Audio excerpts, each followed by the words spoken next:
मित्रों नमस्कार। मैं पंडित ब्रजेश चंद पाठक।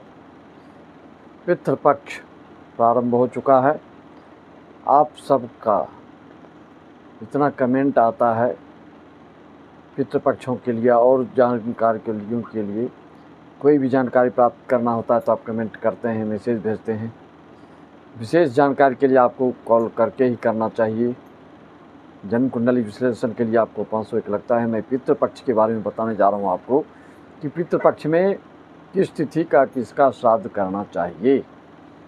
मित्रों, एक तो यह निर्देश है आपको कि जिस तिथि में कोई गुजरे हैं उस तिथि के अनुसार करें।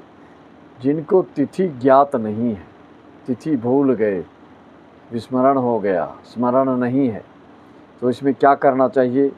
नाना नानी के लिए प्रतिपदा तिथि बताई गई है और जो अविवाहित की मृत्यु होती है, किशोरावस्था आदि शादी से पहले की अवस्था में अगर जिसकी मृत्यु होती है, ऐसे जातकों के लिए पंचमी तिथि बताई गई और माता और अन्य महिलाओं के लिए नवमी तिथि में आप तिथि ज्ञात हो या ना हो तो इसमें नवमी तिथि में आप हर एक महिला के लिए कर सकते हैं। और एकादशी में पितामह का भी वर्णन है। सन्यासी आदि के लिए द्वादशी की तिथि में श्राद्ध का कार्यक्रम करना चाहिए। कहीं कहीं पर उल्लेख त्रयोदशी को बच्चे का भी किया गया है, लेकिन प्रायः पंचमी को ही ज़्यादातर लोग मनाते हैं।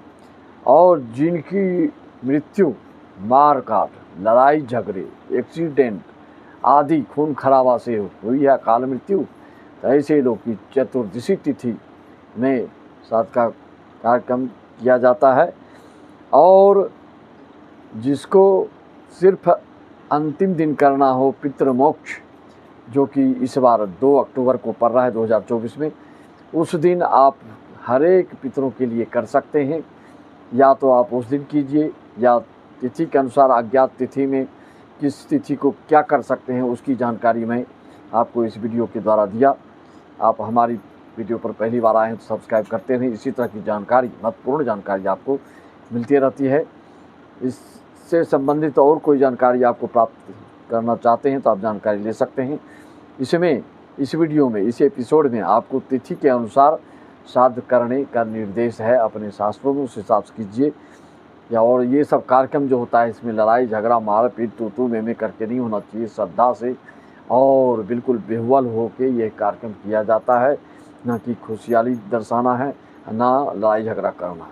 तभी वह जो आपका श्रद्धा सुमन है पितरों को प्राप्त होता है, अन्यथा और ही क्लेश को आप प्राप्त होते हैं।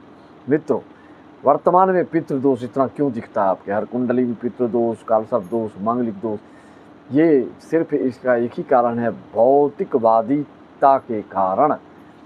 अंधाधुंध भौतिक चीज़ों का अनुसरण, पाश्चात्य पद्धति का अनुसरण, पाश्चात्य का अनुकरण करने से ही ये दोष पाए जा रहे हैं। पिता को वृद्धाश्रम में भेज देते हैं ज़बरदस्ती, पिता नहीं चाहते हुए भी अनाथाश्रम भेज देते हैं, कहीं भी भेज देते हैं। और भौतिकता के कारण, आपस में स्नेह सामंजस्य के अभाव के कारण ये सब दोष बढ़ते जा रहे हैं। धर्मो रक्षति रक्षता, आपको धर्म ही एक रक्षा कर सकता है, बाकी कोई नहीं। ईश्वर के शरण, ईश्वर का स्मरण, ईश्वर की प्रार्थना, ईश्वर की निवेदन, जब तक प्रतिदिन कुछ न कुछ अंश में, चाहे एक घड़ी याद हो, घड़ी पुनी याद हो में याद, अगर भगवान का बैठ कर स्नान ध्यान के बाद थोड़ा सा स्मरण कर लिया करें तो आपको यह दोष ज़्यादा से ज़्यादा नहीं सताएगा और ये आने वाली पीढ़ियों में दोष कम रहेगा। जिसका जो दोष है उसका आपका अगर शांति करना चाहते हैं, पितृदोष अगर आप में ज़्यादा है तो पितृपक्ष में करने से ज़्यादा लाभ होता है। ऑनलाइन संकल्प कर करा सकते हैं पितरों की शांति के लिए। ओम तत्पुरुषाय विद्महे महादेवाय धीमहि तन्नो रुद्रः प्रचोदयात् का 1.25 लाख जाप करने से पितृदोष बिल्कुल निर्मूल हो जाता है और आपके घर में आने वाली पीढ़ियों में यह पितृदोष बिल्कुल नहीं आता है। सबको राम राम, जय श्री राम, ओम नमः शिवाय, योग तत्सत।